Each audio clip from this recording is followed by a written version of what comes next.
delayed on the way. Mr. Yang will explain in detail when he gets back. Has the messenger from the Cienjo arrived yet?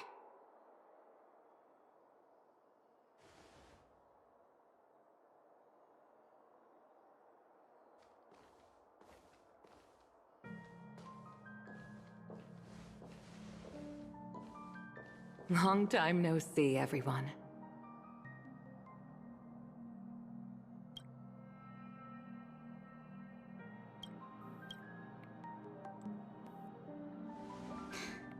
Madame Yukong?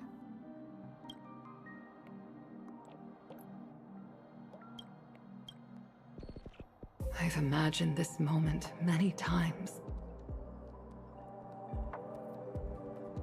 I was worried I might embarrass myself in front of you. I even rehearsed every word beforehand.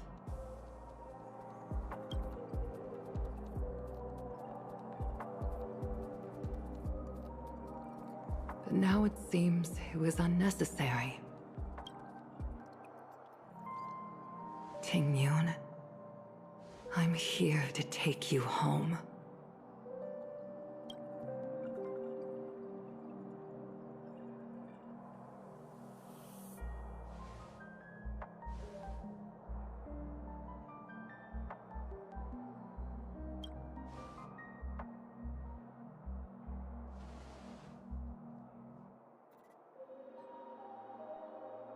Madame Yukong, I wasn't expecting it to be you. What a wonderful surprise. I wanted to come because, after all, it's you who's coming home. Yeah, me of all people. Your body. It's going to be tough from now on, isn't it? I've already escaped death once. What more could I ask for? Also, it's not all bad. I might even beat you at arm wrestling now. You're still the same, carefree as always. I have a lot I'd like to tell you, but I'll save it for the road. It's a long journey back to the Luofu. Even if we can't completely rid you of the pain, there must be ways to alleviate it on the Cienjo. I have no doubt. But since we're alone here, may I ask you one more thing? Do I really have to go back to the Luofu? Why? You don't want to? Despite Fantilia's ruthlessness, she spared me when I should have been eliminated. And why did Miss Ron Mei, who has no ties to the Cienjo, go out of her way to save me? It seems as if I've become a pawn in someone else's game. There are people within the Alliance who also believe that the suspect is now on the Yuchua. If that's the case, it's all the more reason for me not to return to the Luofu and complicate things. I might as well take advantage of this situation. Take advantage of the situation? What do you mean? Right now, the marks of ruin inside me maintain a delicate balance. Moreover, they were created by Fantilia herself.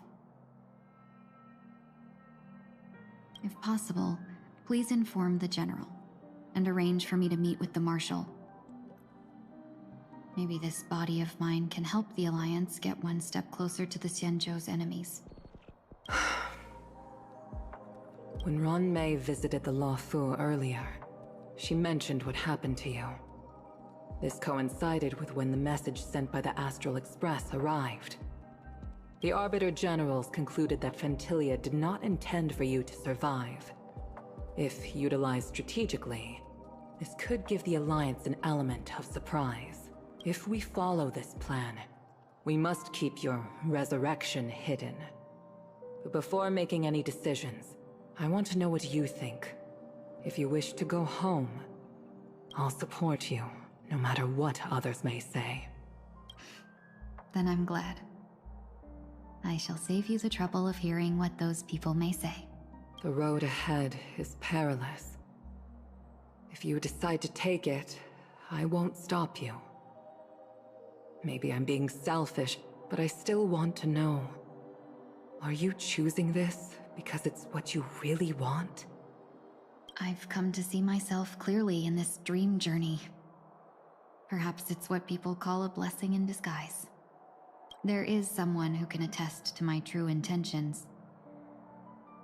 Please follow me. She should be around here somewhere.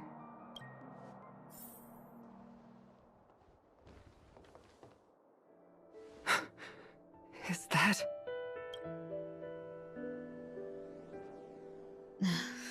After a strange encounter, I was fragmented into multiple Tingyuns, each embodying a different aspect of my memories.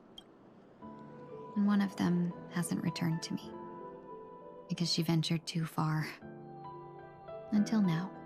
You mean her? What is she doing?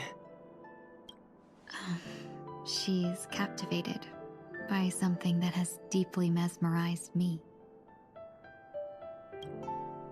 As a fleeting emotion, she's no different from a newborn. Her boarding this ship was solely down to her inner impulse.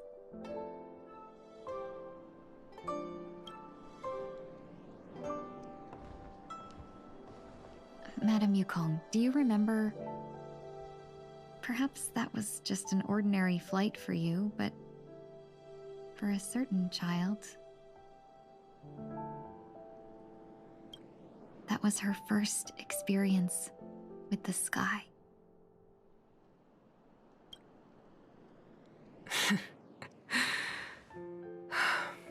Of course I remember.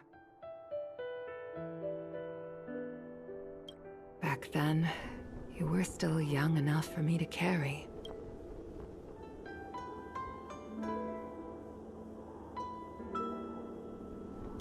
You probably still can. Want to give it a try? I'm afraid you'd be too heavy for me now. Just kidding. I remember you kept begging me to take you to the star skiff, and even dreamed of becoming a pilot. But once you were airborne, you were so nervous that you clung to others for dear life. This flight was a turning point in my life. The boundless cosmos unfolded before me. I was completely mesmerized, not just by the view, but by a realization. In this world, there are paths beyond waiting for us to explore. Even though I lacked the talent to pilot the star skiff and wasn't much of a warrior, I still chose to travel around with the Merchant Guild. Even to this day, this thrill still courses through me. That hasn't changed? Never.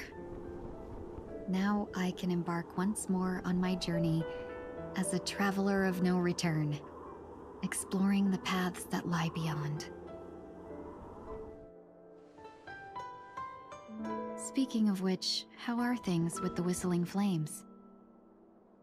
I've left Yan Ming in charge for now.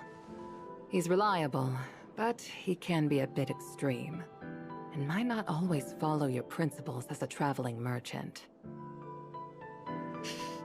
My principles. Forsake what others fight for, and take what others abandon. That's the way to navigate the world and achieve my goals. I will continue to uphold my principles. But now I've also learned that while these merchant principles may apply to humans, they falter in the face of the gods. But this shouldn't fall on your shoulders to begin with. You are simply an innocent survivor in this war. Madame Yukong, you were once a survivor in the war too, weren't you?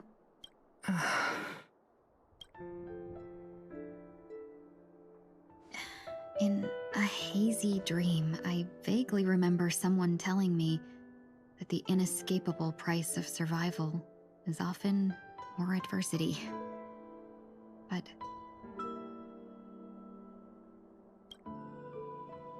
Madame Yukong, the gods use humans as pawns in their cosmic game, sacrificing countless innocent souls.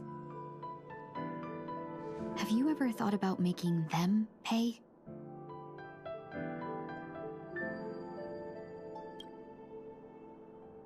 Every moment of every day. But as inconsequential as we are, how can we escape the fate of being mere pawns?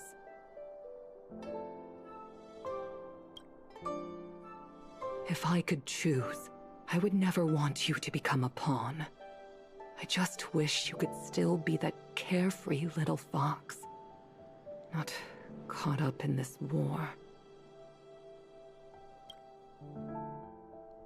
Don't be disheartened, Madame Yukong. Thanks to the favor of the Lord Ravager, I've become a player in this game.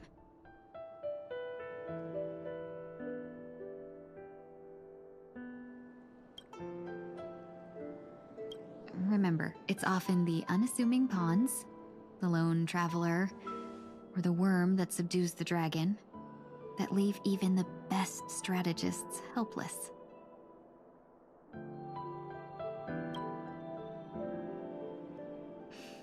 So, now I'll become a cunning speck of dust, and make those masterminds behind the curtains